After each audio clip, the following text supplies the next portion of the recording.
The river wasn't supposed to be dangerous that morning. The sun had just begun to climb over the mesas, painting the canyon gold, and the water moved slow and glassy under the light. I was out there to fish, nothing more. But fate doesn't ask if you're ready before it tests you. I heard the scream before I saw her. A high, terrified cry that sliced through the still air. Then, splash. When I ran to the edge of the bank, I saw her. A girl, maybe 12, her dark braids whipping in the current as she fought to stay above water. The river had turned cruel, pulling her toward the rapids. I didn't think. I dove. The water was ice against my skin, shocking my breath away. But I kicked hard, reaching her just as she went under again. She clawed at me in panic, but I wrapped my arm around her and kicked us both toward the shallows. When we finally broke through onto the muddy shore, we just lay there, two souls gasping, half drowned, half born again. She didn't speak, just stared at me with wide, amber eyes. And then, softly, she said, "Thank you." I smiled, dripping and shaking. "You're safe now." I figured that would be the end of it.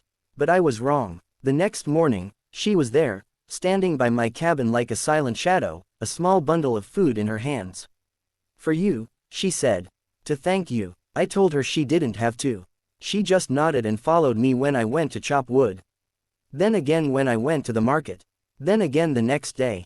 She was quiet but determined, like a ghost that refused to leave.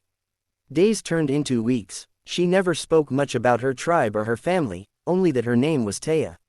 She'd lost her parents in a flood 2 years ago, and the elders had taken her in. But something in her had broken since that day. "I used to love the river," she whispered once. "Now I dream of it pulling me under." That's when I understood. She wasn't following me because she was grateful. She was following me because she was lost. So I started teaching her things: how to ride, how to mend a fence, how to whistle for the horses at dawn.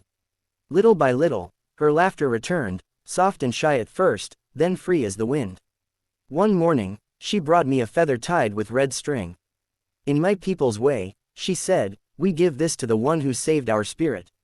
I didn't know what to say. She smiled. "Now you can't get rid of me. You're my family." That hit me harder than I expected. I'd lost my wife and son years ago. I thought I'd sealed that part of my heart forever. But this girl, this stubborn, kind-hearted Apache child, found her way in through the cracks I'd tried to hide. Years later, when she grew into a strong young woman, she left to teach children back at her tribe. The day she rode away, she turned to me and said, "You pulled me from the river once. But you saved me again when you showed me how to live." I still see her sometimes, on the trail, waving from horseback, her red feather dancing in the wind. And every time, I think, maybe we both were the ones saved that day. Airs Part 2 of I Saved the Apache Girl from Drowning. Now she won't stop following me everywhere. This part deepens the connection between the cowboy and the Apache girl, showing how two lost souls begin to heal each other. Tone remains cinematic, heartfelt, and emotional, leading naturally from Par. After that day by the river, I thought my life would return to its usual quiet rhythm: sunrise, chores, and the long silence of the plains. But silence doesn't feel the same once someone has spoken into it. Taya began showing up each morning as if it were the most natural thing in the world. Sometimes she'd sweep the porch or feed the chickens before I even got outside. Other times she'd sit on the fence rail, humming to herself in a language I didn't understand. At first, I didn't know what to make of it. I wasn't used to company, not since my wife and boy died in that wagon accident 3 winters ago. The house had been too quiet since then, too big for just one man. I'd learned to fill the emptiness with work and whiskey, in that order. But Taya had a way of slipping into the space between those two things. One afternoon, while I was fixing the fence line, she followed along behind me, carrying nails and wire. The sun was hot, the kind that makes your shirt stick to your back.